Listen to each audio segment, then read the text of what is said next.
I wasn't super familiar with your work until lately, and then I mean, I love the background. So how did you get involved in doing all of this? It's been a long, winding journey. I've been writing sort of publicly for about 10 years.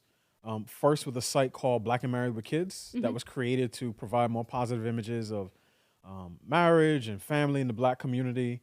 So I wrote for them for a number of years, and then I started to write for The Root, and then The Griot, and then I had my own blog, and then I shut that down, and then I started to write for The Federalist, and then moved over onto the Blaze. I'm probably the only person who can say they've written for The Root, The Griot, The Federalist, and the Blaze in the entire United States of America. I wonder if they were on your bingo list over the last couple of years. I think it's kind of remarkable though, because as someone who's been working in the journalistic space, you've been writing, you've been researching, I assume following a lot of what's going on. Does it make you sad the way that journalism has taken a nosedive in the last couple of years? Yeah, one thing that I found is that a lot of institutions, journalism being one of them,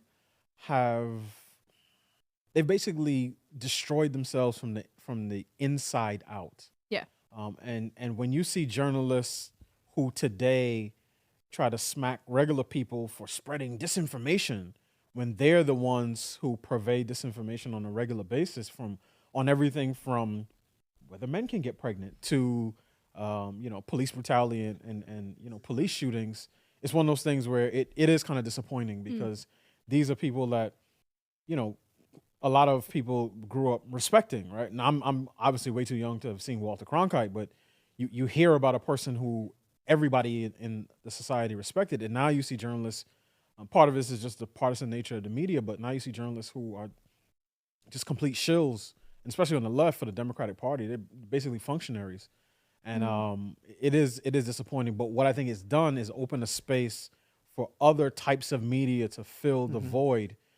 That people, they're basically looking for information from sources they can trust. So it in that sort of danger has created an opportunity. But I'm familiar with your work, actually. I've been watching you. You've been contributing mostly out of DC, right? Am I right? Correct. Yeah, you've been shooting out of there. I love the center out there. The studios are so nice. Yeah. And you've been actually bringing some sanity into the world. But obviously people know this from The Fearless Show with Jason Whitlock. Excellent show, by the way. You guys are crushing it. Respect. Yeah. It is good. And I have been watching it as well. It's kind of this crazy thing that people don't realize, that you can have just like a Christian right-wing person that's just making entertainment. It's not focused on being this dogmatic person, but just trying to share the truth and share what's going on. We need more of that. Just people who happen to be Christian, right-wing, or even just free thinkers in the space, just making entertainment for people so that they're giving the counterculture view and whatnot, and engaging, not this echo chamber like bubble stuff. And that's what's kind of weird. I mean, I don't like to play political pronoun games, but since you've gone through the transgender route of political journalism, like, I don't know what gender you are today. It's like, do you consider yourself to be like right-wing, conservative, or are you just kind of like where you float? That's a great question. So, I mean, I grew up in New York City, the child of immigrants from the Caribbean. Everybody I grew up around, I would say, practice conservative values, but there were no Republicans to vote for, so nobody would consider themselves Republican.